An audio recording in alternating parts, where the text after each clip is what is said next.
Hey friends, welcome back to the Concierge Weight Loss Podcast. I'm Kara, and today we're talking about a big one, emotional eating.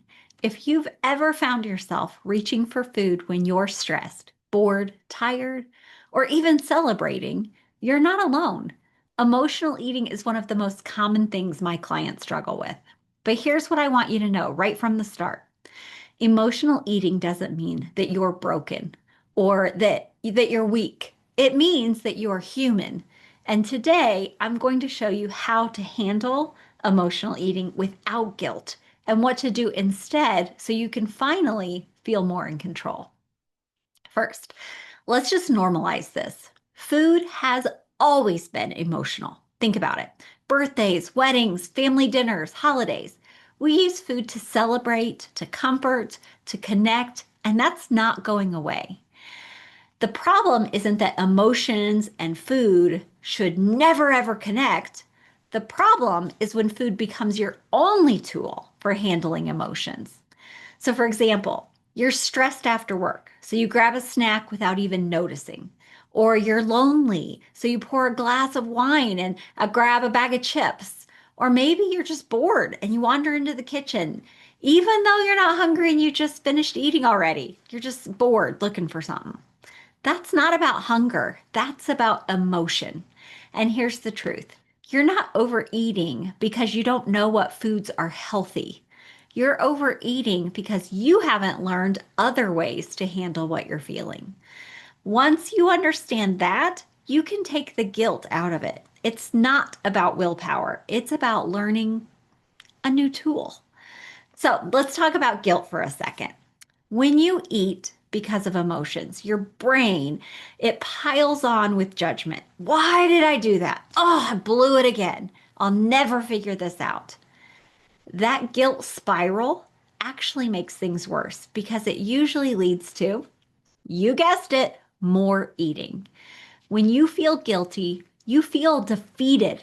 And when you feel defeated, food feels like comfort again. It's a cycle. Sometimes the guilt leads to shame, and then the shame becomes overwhelming. So, to comfort ourselves with that, we eat. All of this is a cycle. So, the first step to break free is this: drop the guilt. Emotional eating is not a moral failure. It's a signal. It's your body and your brain saying, hello, excuse me, something's going on here. Please pay attention.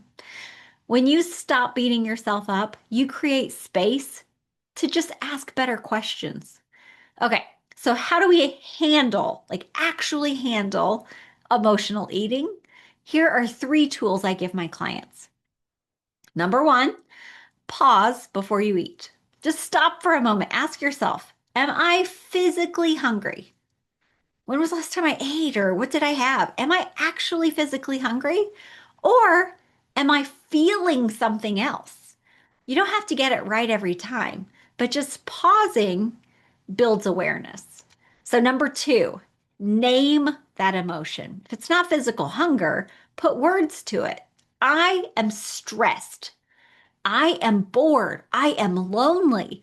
When you name the emotion, it takes away the big scary power of that emotion.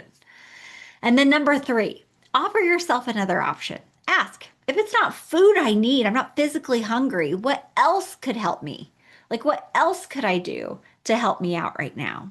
Maybe it's a hug, a long walk, talking or texting with a friend, stepping outside, or just taking a deep breath. Sometimes you'll still eat, and that is okay. But every time that you practice pausing, naming the emotion, and then just offering yourself something else that's useful, you're going to start building a new pathway. You start proving to yourself that food isn't your only tool. I had a client who used to reach for ice cream every night after she got off work. She told me it was the only way she knew how to relax. She'd tell me she deserved it. She'd been really good at work, or that it was really stressful, or she'd done so much. When we worked together, I didn't tell her you can't have ice cream. Instead, I asked her to just pause before she ate it. And if she was hungry, great. If not, write down what you're feeling. Just write it down. Think about, how do I feel right now? She realized most of the time it wasn't even hunger. It was stress, or it was overwhelm, or it was frustration, or a lack of feeling seen, understood, or validated. So together, we found other ways for her to unwind. Sometimes it was taking a bath or listening to music. Sometimes it was journaling about the day. Even managing her day before she got stressed was helpful. Talking to her bestie to just vent on the way home. And here's the cool part. Once she had other options, the ice cream stopped being the automatic answer. She still had it sometimes, but it wasn't controlling her anymore. She was in control. So let's bring this all together. Emotional eating doesn't mean that you're broken. It means that you're human. And the key is to take away the guilt and notice what's really happening. Give yourself some new tools to handle the emotions. So the three steps are number one, pause before you eat. That check in with yourself. Am I hungry? Number two, name the emotion. Find a name for it if it's not physical hunger. What is the emotion? And number three, offer yourself another option for what you actually are needing. And then remember this is a practice. You won't get it perfect. I would be surprised if you did. But every time that you pause and notice, you're building awareness and creating new habits. And if you're ready to finally break the cycle of emotional eating, that's exactly what we will be working on together inside my new program, the Sustainable Success Program. It's a 12-week group coaching program running October through December, right through the holidays, when emotional eating is usually the hardest. Instead of feeling out of control, you'll finish the holidays and the year already ahead. You can get all the details. Join the kickoff, that first round, at coachingkara.com/success. All right, friends, remember, it's not about being perfect. It's about noticing, practicing, and building new tools. You can do this. I'll see you next week.